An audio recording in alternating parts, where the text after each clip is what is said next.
Hello, everyone. Welcome to Travel Tuesdays with Teresa. I'm Teresa Belcher. I'm the founder and owner of Honeymoon Islands in Virginia.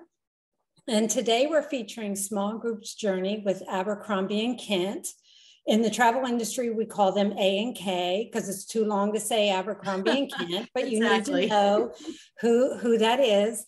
And I am excited to introduce you today to Lisa Workman. She's my sales rep for Abercrombie and Kent. Welcome, Lisa. Thank you. Yeah. So I have a couple questions before you do your presentation because you've got a beautiful layout and a PowerPoint, and I'm so excited to dive into that. But I do, for those people who are new to A&K, who've never heard of A&K before, who started A&K and when did that happen? How old is A&K? Well, last year was our 60th anniversary. And if you have time to say the whole name, which is Abercrombie and Kent, there really are Kents. Jeffrey Kent and his family started Abercrombie and Kent. His parents started the company in Kenya. And it had very humble beginnings, actually, considering where we are now. They started doing safaris for American visitors, actually, who wanted a little bit of luxury. And at the time, most safaris were hunting safaris, and we wanted to do photographic safaris. So the Kents put refrigeration on a Bedford truck and took Mrs. Kent's silver ice bucket. This is a true story, filled it with ice, and hand designed some really beautiful luxury tents and started taking people on safaris in Africa. And for the longest time, for many, many years, Abercrombie and Kent was, and still is, very, very famous as being the premier African safari company. But over the years, we expanded. We started expanding in China and in Southeast Asia and in Egypt. And now we have over 55 offices all over the world. So that's A&K's history. Wow. So what makes A&K different than the other luxury tour operators out there? Well, I honestly, in fact, I know the reason that we have been able to sort of stay ahead of the curve and be so well known for what we do in the luxury market is because we're the only people out there with all of those offices. It's called boots on the ground. So we're actually operating all of our luxury small group journeys from our homes, which are, our home offices all the way around the world. We have more offices certainly in Africa than anybody else, but we have offices in Cairo. We have offices all over South America. We have a US office actually in Boulder, Colorado that operates all of our things here for the US. So we're very, very hands-on, and that means we have a lot of control over how we take care of our guests. So let's talk about your guests. Who would be the average traveler that would book an A&K trip, whether it be a small group's journey? And I understand you do various of things like private customized trips if somebody didn't want to do a private journey. Can you talk a little bit about who your average traveler? Well, that's a hard question since A&K does so much. I would say that our average guest is somebody that wants to travel in safety and in style, but really wants cultural immersion, because that's very important to A&K.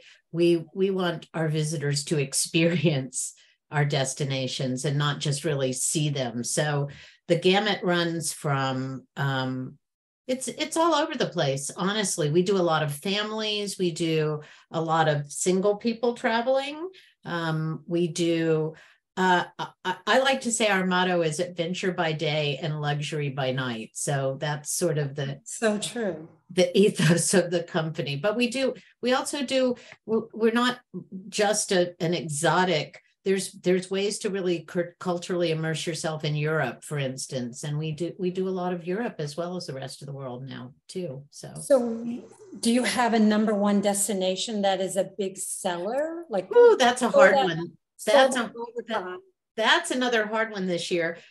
Our number one, surprisingly, where we send the most guests is Europe. I mean, but that's just because so many people love to go to Europe, and Europe is a big, wide destination. We still have our heart in Africa, and we send a tremendous amount of guests to Africa. My most popular destination this year is Egypt. Egypt is just crazy. Everybody, I think, has been sitting, that wanted to go to Egypt pre-pandemic, and now is ready to go. So that's my biggest destination right now. Right. So you and I have talked a little bit about this. Our goal tonight is introduce people to A&K and do like a highlight of places around the world that you showcase. Mm-hmm. And then I'm going to invite you back later in the year. And we're going to do a series over a period of every 6 months. We're going to do a deep dive into a destination every 6 months. So can you talk a little bit about, your packages that you offer for small groups journeys? Because before you go into small groups journey, I know that you do customized private trips as well. If somebody didn't want to jump on with a group of people and they wanted just to be alone, A&K can do that as well. Oh yeah, absolutely. And we will do a deep dive on that in the future at a future webinar. But today we're doing small groups journey. So can you show us some of the itineraries that you have going on? I can. I absolutely can, and I'm happy to do so. And one of the things I always say about my luxury small group journeys with A&K is they're groups for people that don't like groups. I'm not a group traveler, to be honest. I've been a solo traveler and traveled with partners and friends all my life independently, but I've really come to love my small group journeys. Can you see that next slide? No, click on it. Yeah, there we go. Sorry, yeah, I knew there would be a little glitch. They're very inclusive journeys. We've made a point to make it easy to travel in my small groups. We have private transfers. We have something called a traveler's valet, where that you can get your laundry done half the way through, which I always say eases a lot of packing anxiety for people traveling. We have our luggage is just sort of magically disappears out of a room and appears in the next room, which I really love because I hate putting my bags out in a hallway somewhere and leaving them. Breakfast in bed. But when I was talking about lots of the inclusions that we have to do with cultural immersion. So we always had like ride like a local, if you can see the little tuk-tuk over there, or believe me, I've ridden in every kind of possible way all over the world with A&K, and it's so much fun to see destinations via different modes of transportation and see it the way that people actually travel around. But the biggest thing I think about my luxury small group journeys is that all of our tour directors are resident tour directors, because we feel very strongly that no one can show you a country the way that somebody who's grown up there and lives there can. These are the best of the best. We're a wonderful company, and we're really lucky to have all of our resident tour directors around the world. The reason I say that these are groups for people that don't like groups is they're small. Every group is guaranteed to go out with a minimum of 2 people and a maximum of 18. In prior years and other years, I might have told you that maybe my average group size was 16. People are traveling so much this year that some of these may go out with 16, but my groups are going out full. But it's 18 people, and it's generally 18 like-minded people, because when you're going to some of these destinations, these are real travelers that are going with us. So I've always found that I met the most extraordinary people when I've traveled in our small groups. And it also makes it so that you can do some fantastic things that might be prohibitively expensive if you were just trying to do it, with 1 or 2 people.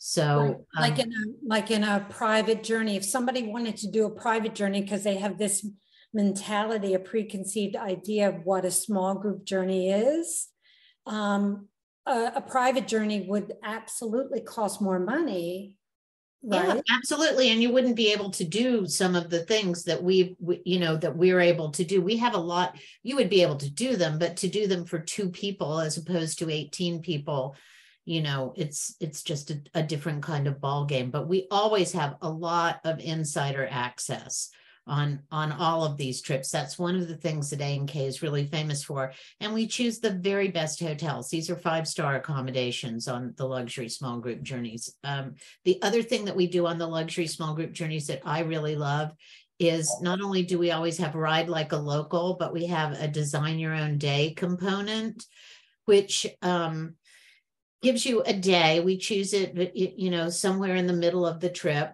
in an appropriate destination, and people get to choose between, well, it's actually 3 options, but I say it's 4.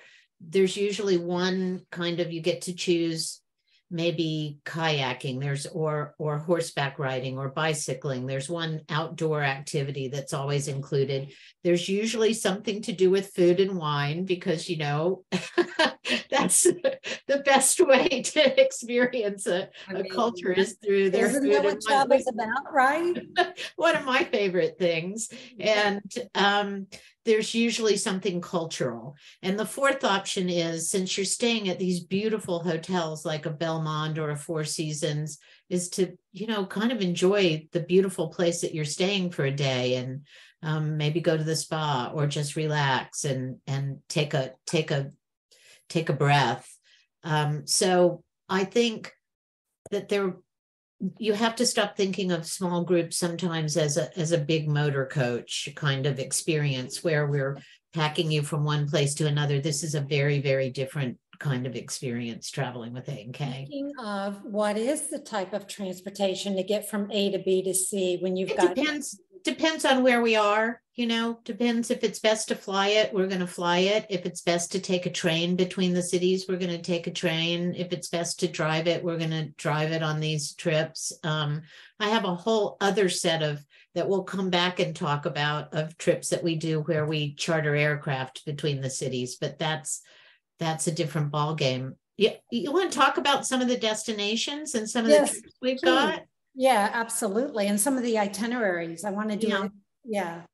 Yeah. And I'm going to try to highlight some of these itineraries and some of these trips I've been on. So I'll then I get very excited. So you'll hear what I think about them, the ones that I've been on. But I'm going to start out in what I consider A&K's home, and personally my favorite place in the entire world.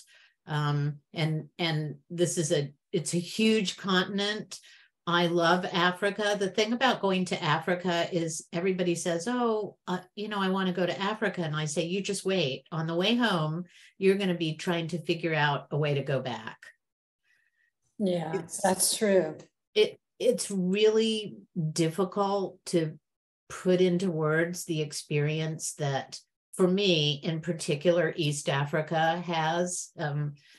It's an extraordinary part of the world. The Masai Mara game drive is, once in a lifetime experience. Well, that's what everybody says, but I'm going to go back to the point where I said, you will be trying to figure out how to get back to Africa once you've been, because there's so many countries and so many destinations even within a country. For me, I'm a Kenya girl. I love Kenya. I could spend the rest of my life just exploring that particular country. I'm going to give you a little overview of our most popular African itinerary, and everybody wants to see people talk about the migration. And just a little piece of information. I know that some of you may know this, but everybody's seen the National Geographic special where, the wildebeest, the zebras are all, jumping across the river, and the lions are waiting for their smorgasbord to come by their easy dinner. And so everybody thinks that the migration is in the summer in Kenya. June, July, August, Kenya, that's the migration. And yes, that is the migration in parts of the parts of the Mara, and that spectacularly famous place in the Mara River where the crossing is. But the migration is always going on. The animals are always migrating. They're just following the rains and the grasses. So you can see the migration in different places in Kenya and Tanzania at different times of year. So we put together this trip, which we call the Great Migration Safari in Style, which we have a long seasonality for it, so that we set it up so that, I mean, they don't phone in, but they do, generally speaking, wind up in certain places at certain times, so that you will either see them in Kenya or you will see them in Tanzania. Does that make sense? Yeah. What I'm saying, we have they used to be like clockwork, but now the climate of the world is changing, so we try our best to make sure that we are where they are at some point in this trip. And this trip starts out in Nairobi, and I always suggest that you go in maybe a day early to get your feet wet a little bit. Nairobi is an interesting city. We stay at Hemingway's, which is out in the Karen district. If you're looking at this, you'll see the little portion over here that tells you whether you're going by air or road or whatever. There's a lot of flying in this, which is great because these are huge expanses. Along a lot of territory. I mean, it's really deceptive how big this part of the world is. So we drive into Amboseli, first of all, and we're staying at a really lovely lodge. And to give you an idea of the accommodations, this lodge that we use has 13 cottages. So wow. I love, anytime you see any of our itineraries that say in style, we're trying to use smaller lodges and really beautiful, unique accommodations. So we're up here in the Mara for a couple of nights, and then we drive over the border, and we do the boarding crossing into Tanzania, and we have lunch in Arusha, and then we fly out to Tarangire National Park, and we stay out at a beautiful place in Tarangire called Gibbs Farm. I don't know if you've ever heard of Gibbs Farm, but it's like one of Travel and Leisure's best luxury small properties, and it is a farm. Yeah. So there's lots of things to do at Gibbs Farm, and this is where we have your design your own day. So there's options there, and then we drive from Gibbs Farm to Ngorongoro Crater, which is, I guess, kind of like the cradle of civilization of everybody, and it's full of wildlife, something that is kind of a must do. It's also, I will say, a very busy place to be.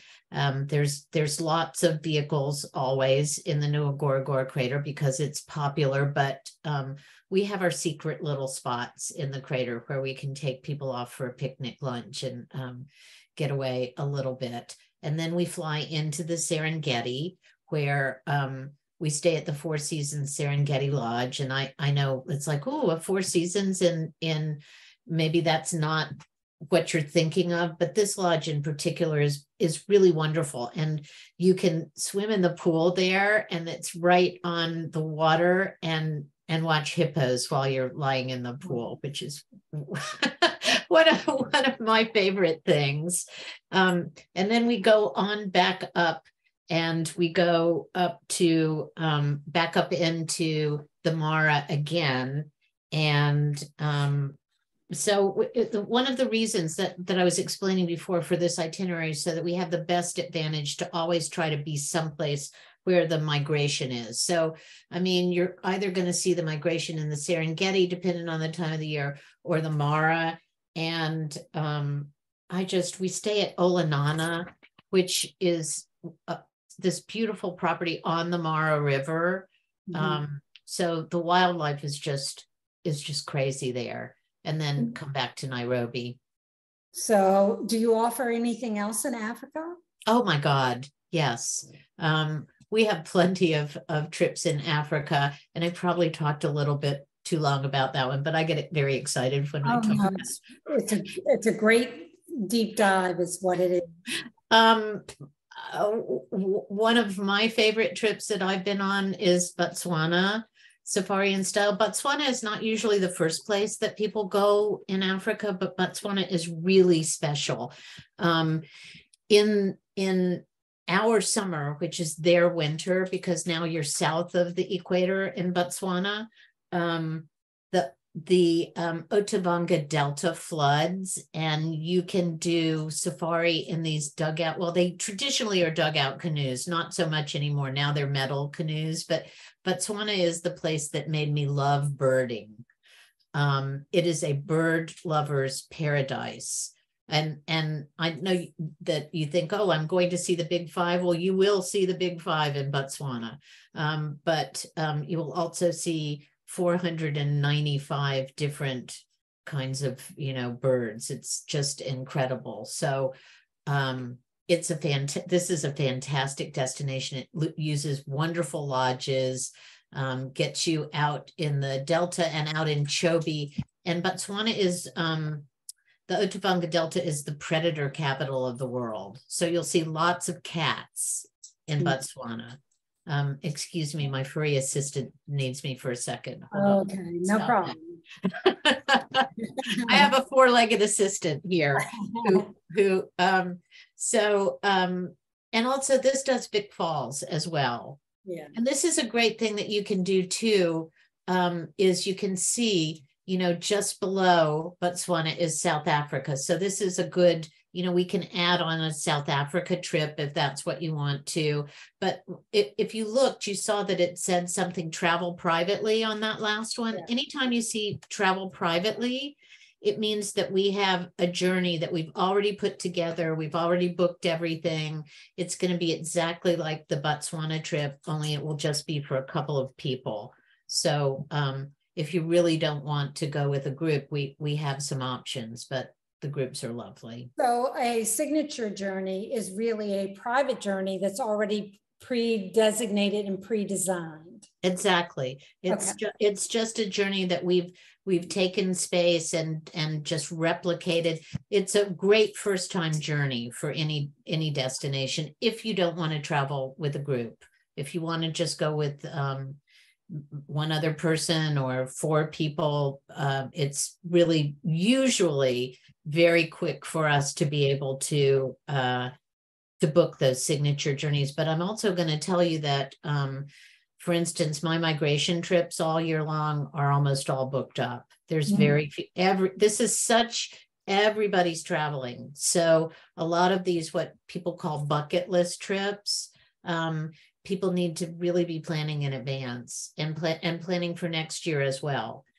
And if you can get on something this year, that's really wonderful, because pricing for everything is just going to go up next year. I know. I remember when we had dinner, you're like, Teresa, if you think this year pricing is expensive, wait until you see next year. Yeah, that was pretty specific to Europe when I said that. Yeah. There are other destinations that, there's a lot of pent up demand. And so I would say plan in advance. Like I said, Botswana is sort of an easy thing to connect to South Africa. And right now, there's nonstop flights right into Cape Town. You used to always have to fly into Johannesburg and then get down to Cape Town, but now you can fly right into Cape Town. So that's let us do this trip where you do the southern part of South Africa. And this focuses on not just the big five, but it focuses on the marine big five, which please don't ask me what they are because I'll miss one. I think I wrote them down, but it's whales, seals, sharks, penguins, and I got to 4. And before I'm done, and dolphins. Yay, the big five.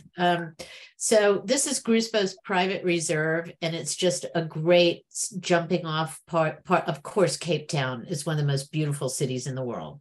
So sophisticated, great food, wonderful, right there at the lip of the wine regions, some of the best wine regions anywhere in South Africa as well. So And then you fly up after you've done the marine exploration, and you go up to Johannesburg, and you go to Thorny Bush Nature Reserve to see the land Big Five.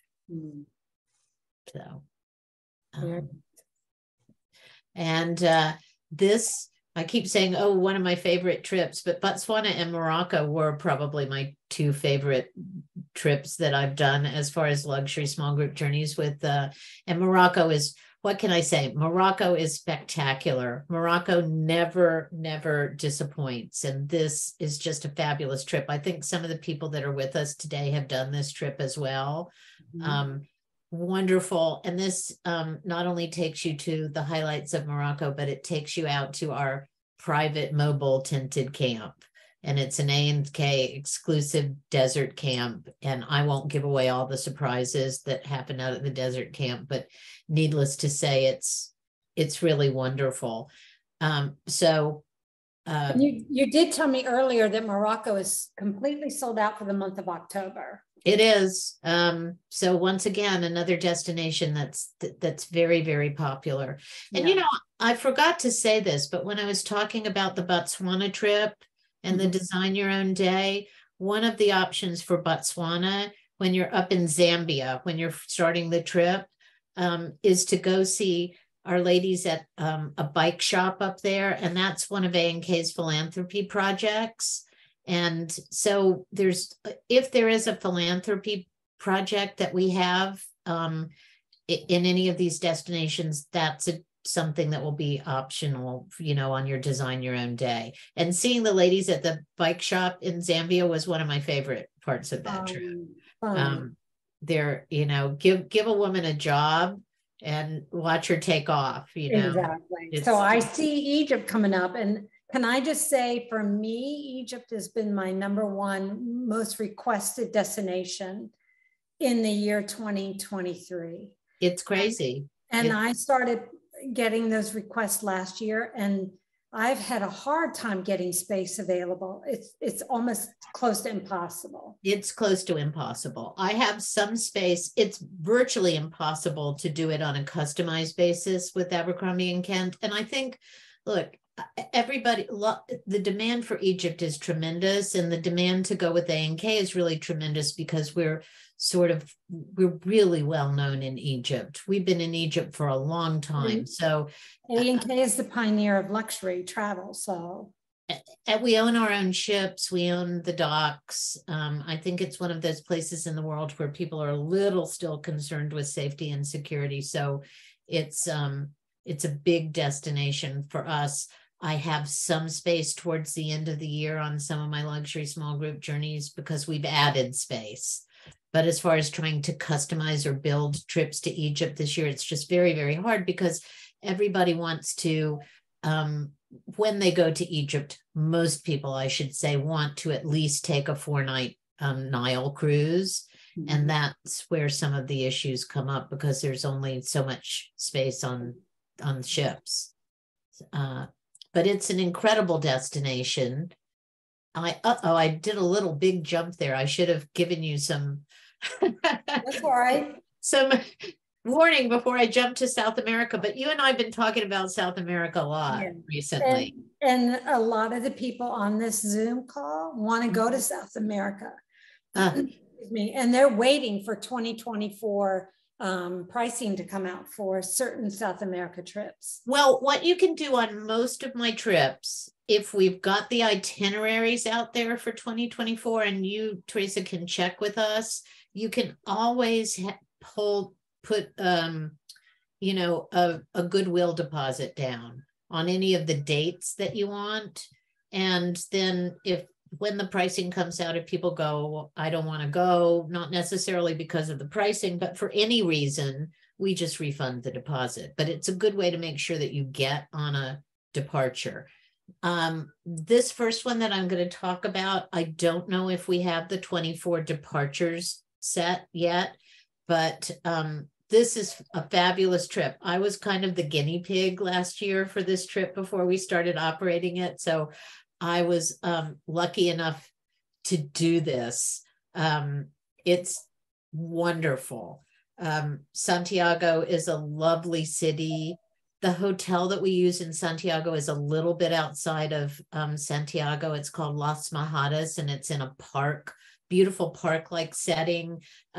We do an excursion to Valparaiso, and we do an overview of Santiago. It really doesn't, I must say, do Santiago justice because it's only in Santiago for a few days. So you might want to go in early for this. But then you go to Mendoza, and you know what you do in Mendoza. That's wine country for sure. It's wine country. If you know, I happen to like Malbecs, but if you didn't like Malbecs before you went to Mendoza, you would certainly like Malbecs after you got out of Mendoza. And one of my favorite days ever in my life was on this trip in Mendoza, because we went way up to a winery, and it does it on this trip as well, up to a winery that's in kind of northeast Mendoza. So you're really butting up on the Andes. It's high elevation. And we went to a private ranch. We did, and there was a winery that we did a chef's table and a tasting at, but we got the opportunity to ride horses up there in the high plains, like the gauchos. And that's not everybody wants to do it, but if you have a desire to be a gaucho afternoon, a gaucho is a cowboy or a cowgirl. Yeah, this is the trip for you. Yeah. And then we, of course, yeah. I have a question. I do know that 2024 of this particular package of Splendors of Chile, Argentina, Brazil is not on the website yet. I don't know if we'll run it in 24 or not. We're waiting to see. I hope we do. I hope we do too. If somebody wanted to put down a goodwill deposit in hopes that this would pop up, what does a goodwill deposit do? And can you get your money back if you don't? Yes, that's what I was just saying. It's $1,000 per person to hold your spot on a departure.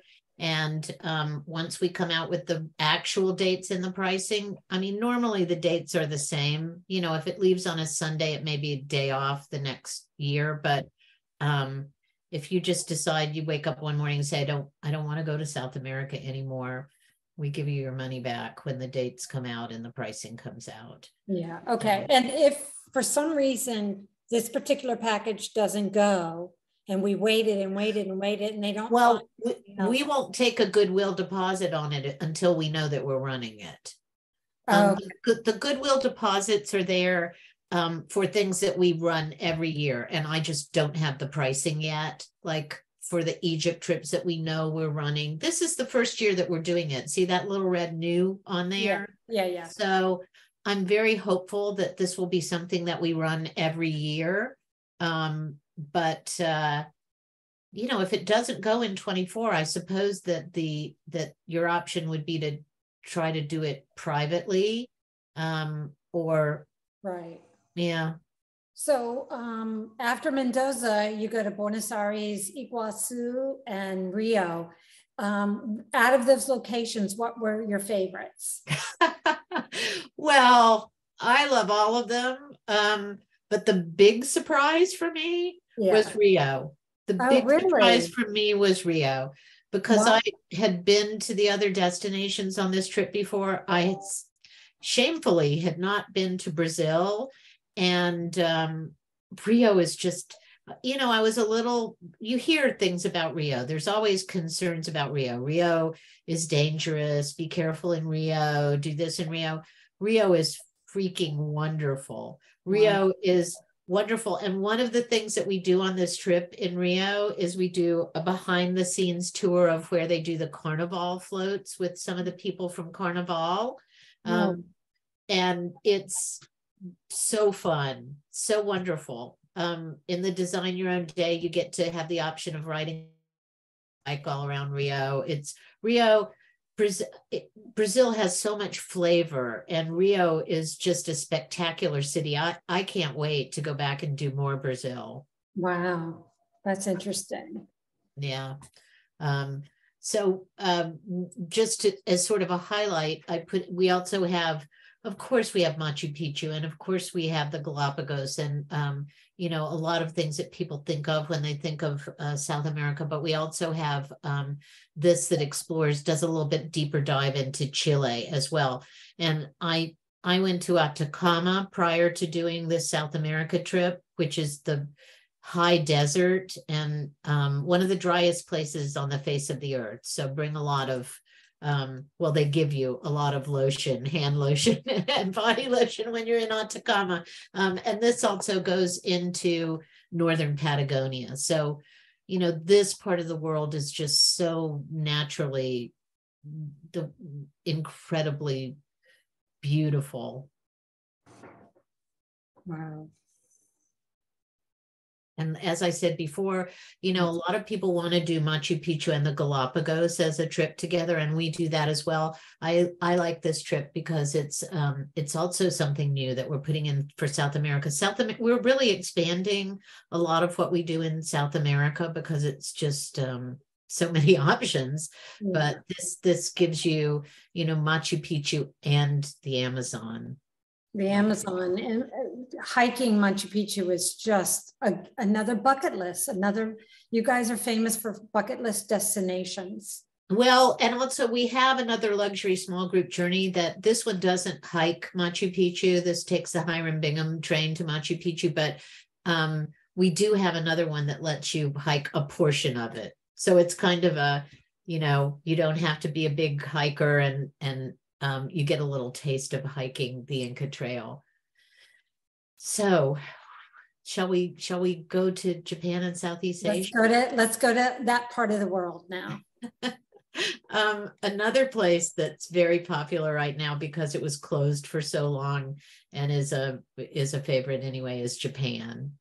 So this is another one of my trips where you can either take it as a luxury small group journey or do it privately, because it's sort of a highlights of Japan. If you look at it, you know, it's doing Tokyo, it's doing high-speed rail from Hakone to Osaka, and then going up to Kyoto. So you're getting all of the big city, you know, crazy, wonderful experiences of Tokyo, and then you're going into the cultural heart of Japan. And when I talked about how small these groups are, this is a great one to highlight that, because when you go up to Kyoto, we're staying in a ryokan, one of the most famous ryokans, which is a Japanese inn called Gorakudan, and no other group goes into Gorakudan. It's very hard to book it, and it's small, so you couldn't take a big group in there.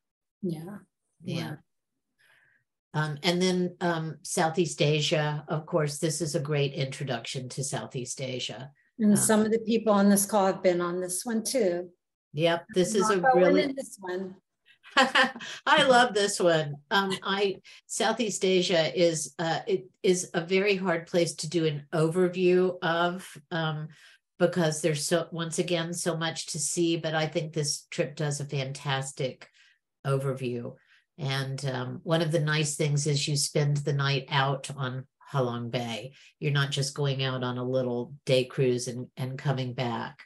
So that's and once again, because we have offices in these places, if there's something that you're not seeing or something that you're not spending enough time on the luxury small group journeys, you know, you can go in early or stay for a few days in Bangkok, and we can arrange something else for you. So am I making your head spin, taking you around the world? You are making my head spin. You're doing the whole world. That's fine. You asked me to sort of give an overview of these, so and you're doing a great job. I just wanted to sort of get us really quickly around the world. Australia, New Zealand, right now, this is, as I said, this is tricky to try to get Australia and New Zealand in even 17 days, just because of the scope of what you're trying to do. But we have worked and worked and worked on this. So I think it does, once again, the itinerary on this, if you look at other itineraries, and this one is really thoughtful. because it starts out in Melbourne, which everybody loves Sydney and so much, but I love Melbourne. Melbourne is a great city. It's once again, one of those surprise cities. But then you fly up, you go out to Cairns, do the Great Barrier Reef, do some really insider access right around there. Then you fly down to Uluru, which is used to be called Ayers Rock. And we're staying at longitude 151 out there, which is the best place ever. Yeah, it's tented right out by the rock. There's no place better to stay out there and explore, what's really sacred land. This truly is just Aboriginal sacred land. So then we fly on to Sydney and we do our Sydney thing where we do a behind the scenes at the Sydney Opera House. So you can stand on stage at the Sydney Opera House if you want to and have your moment. And so much to do in Sydney. And then, of course, down to Wellington and down to Queensland, which is the gateway to, all of the Milford Sound and then back up to Auckland and home. Awesome. And then I thought I'd end up just take us someplace that maybe we don't think of as quite as exotic, but just to let you know that we do have some wonderful trips for Europe, and sort of a quintessential favorite for lots and lots of people is Ireland. Who doesn't like Ireland? How can you have a bad time in Ireland? Are you kidding? So this does the really great loop, but as I said before, every trip that we do has a lot of insider access and surprises in it, and this is one of my favorites. I put this one in because in case you can't tell, I love my food and wine. I can tell you made that clear, but I join you with that one. I mean, and there's no better place for food and wine, in my humble opinion, in Europe than, Spain and Portugal. And also just for really diversity. So this gives you everything from UNESCO World Heritage Sites to, we stay in a Frank Gehry designed hotel when you're up in the Rioja region. And then we, of course, go on up to Bilbao and the Guggenheim. So there's a lot of art and a lot of modern architecture, as well as UNESCO sites, and and you get before you move on, I see where Lisbon and Porto, Portugal, is like a post add-on. Yes, Porto is either a pre. We have a pre that you can do for Porto. So I highly recommend Porto, because Porto is like our San Francisco and Napa Valley. It's their version of the city. And then you venture out to the countryside or along the river to the wineries. That is Portugal. Other than Egypt, Portugal is my number 2 most requested for 2023. It just skyrocketed. And it's because the price tag in Portugal it's not as high as Italy. Everybody wants to go to Italy for the food and wine, but in Italy, the prices are so through the roof. So people go to Portugal, which is a more economical version of good food and wine. So, it's also a quick flight to Lisbon. Yeah. I mean, it's, and there's some decent airfares to Lisbon. Yeah. So that's another reason. And I thought that I would just end with Croatia, because this is such a lovely little trip. And I didn't want you to think that everything at A&K was so over the top. This is a lovely, well-priced, wonderful itinerary that lets you see the coastline and, eat oysters fresh from the sea, and see just wonderful cities like Dubrovnik. And that picture that I showed on the Design Your Own Day with people kayaking, that was in Croatia. So I thought I'd end up someplace beautiful and blue and relaxing, and that would be Croatia. And you did ask me though about extensions and pre and posts, so we can, even if you don't see like a pre or a post that's put together for the group, and there are lots of them on all these luxury small group journeys, we can most certainly put something together for people, because that's what we do. That's exactly, and you do it very well, must say. So Lisa, thank you for joining me tonight and educating us. I want to invite you back, because we're going to do some deep dives on these itineraries and talk about what hotels that you would go to and all that stuff. So I would like to open up to any questions anybody might have. You can either type them into the chat box, or if you're brave enough and you want to hear your voice and show your face, unmute yourself and stop your video. And if you see the video with the slash, click on it and show your face and ask questions. Yeah, y'all should be brave, because I'm brave enough to take questions that I might not be able to answer. I know. Well, no, you did a great job. So does anybody have any questions? I know Cecile. Oh, there, I knew I was going to call you out. I'll just make a comment about Morocco. Okay. Yeah, it was a fantastic trip. However, I do think that it can be a little problematic if you're in Morocco during Ramadan. Yes. And we will tell you when were y'all in there? Were y'all in Morocco during Ramadan? Yeah. And they had already booked it and paid their deposit. And we didn't know until like midway through, like the deposit was already paid, plans were being made. Final payment had not been made at that time, but the train had already left the station, so to speak. I haven't been during Ramadan. My understanding is that you can still get a glass of wine at the hotels, but nowhere else. Well, that maybe because a lot of times there's nothing going on anywhere until after sundown. And people are eating their meals, and the restaurants open late between 7:30 and 8 at night. And that was a little bit problematic, but you get the cultural immersion, because you definitely you're definitely culturally immersed during Ramadan, aren't you? You definitely do. You definitely do. Dwayne and Cecile, do you have any questions? I don't know if Dan and Sandy are still on, because I don't hear them or see them.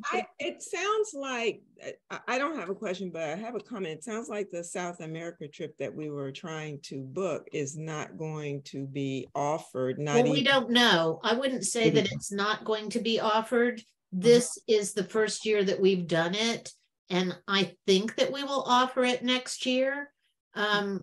There are trips that I can tell you that they have already put in place for next year, because we've run them for 10 years and we know. But I do not, I'm making the big assumption that we will run it. We should know in a few weeks whether or not we're running it. Okay. I mean, we think you're a wonderful company. So we love traveling with you. But it's been my experience that we've always paid at least a year in advance for a trip. Well, that at this point, let me tell you about this year. One of the reasons, this is the most unprecedented year I have seen in travel, and I've been doing this since I was 20. So I won't tell you how long that is, but we are around the same age. So there's been a little bit of slowness in us getting next year's out, because we are really trying to negotiate with all the hoteliers and everybody else, because we're trying to get the best rates we can for 2024 and get the best space we can for 2024. And people think that, the idea is that we've come out of this pandemic and everything's operating exactly the way that it was before the pandemic, but it's not. A&K is operating pretty much as close to as we can be how we operated pre-pandemic. We kept most of our people on, and the people that we didn't keep on, we did extraordinary things to make sure that we would get them back. But that doesn't mean that every hotel in the world and every guide in the world and all of the things, the components that we need to put things together are there the way that they were pre-pandemic. Well, I have one final question, and that would be, which part of the world would your trip be where the cost is roughly the same, you know, or didn't go up by 30 or 40%? For next year? Yeah. Which part would you? I don't know. Europe is going to go up for sure. I think that Africa is probably not going up that much. Okay. I can't, Morocco is going up. I know that Morocco is going up, but y'all have been to Morocco. We're just kind of, that's what we're really struggling with. We're trying not to have everything be, you know, if one hotelier is going to jump their prices up 40%, then we're going to have to look at alternatives. So that's kind of what everybody, not just Abercrombie and Kent, everybody in the industry is struggling with. I can say that in particular, I know that I know that there will be big increases in Europe, but that is gonna, you know, that may mean, I mean, Paris hotels for next year, it's insane. They've got the Olympics, they've got all of these rugby matches, they've got all the things that they always have, and they're Paris. And everybody still wants to go. So, pardon? They got to clean up the trash before anybody goes there. Well, I love Paris. You know, it depends on where you are, but you know, but then there's alternatives. Maybe you don't have to. Depends on how you're traveling. If you're traveling independently, you know, some of the solutions are maybe don't stay at a 5-star hotel and look at a beautiful 4-star someplace else. So. I would say we would have most of our pricing out in a few weeks. It's unusual for us to be this. That's why I was asking. Yeah, it's just the nature of the industry right now. I'm being really honest with you. Like Australia and New Zealand just opened up, and they've been closed for 3 years.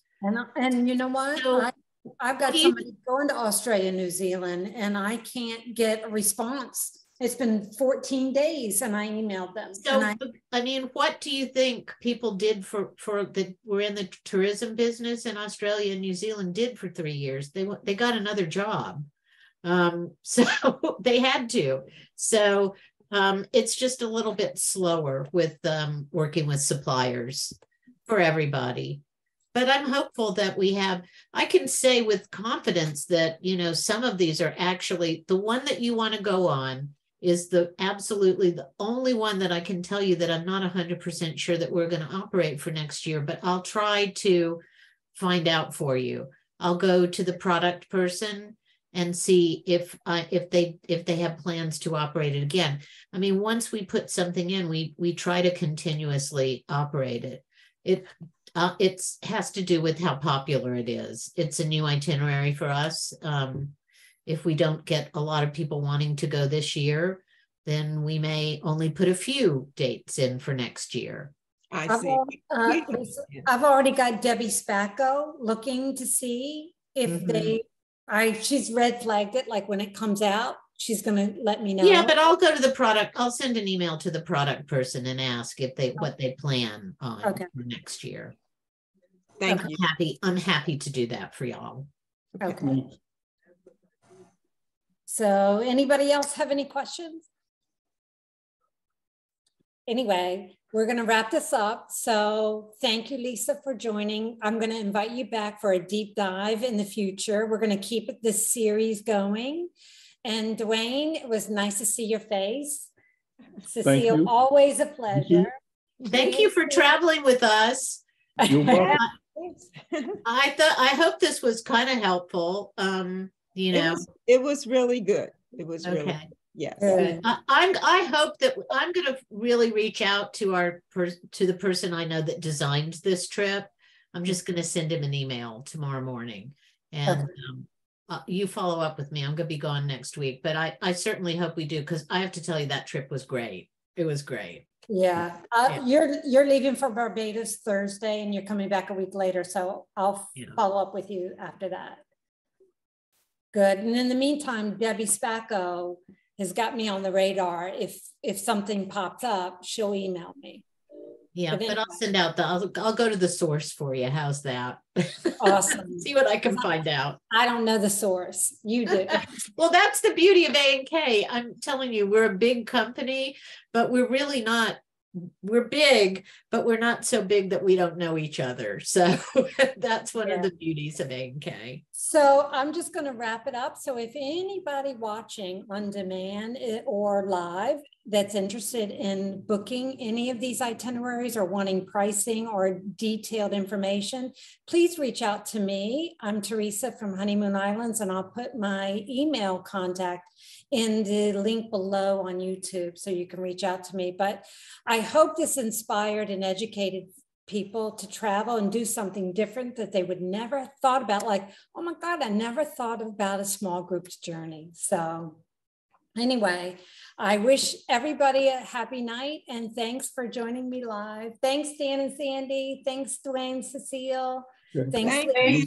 Thanks, everybody. Cecile.